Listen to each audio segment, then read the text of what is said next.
నమస్కారం ఘంటారావానికి స్వాగతం. ముందుగా ప్రధానాంశాలు.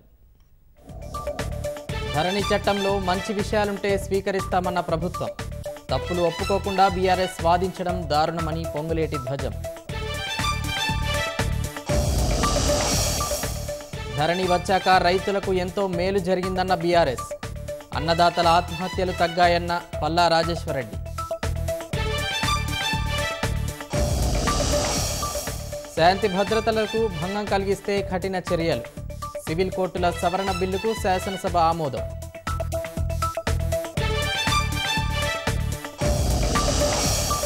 దేశంలో జీఎస్టీ వసూళ్లు గణనీయం. జూలైలో 16,283 కోట్లు రిఫండ్ చేసిన కేంద్రం.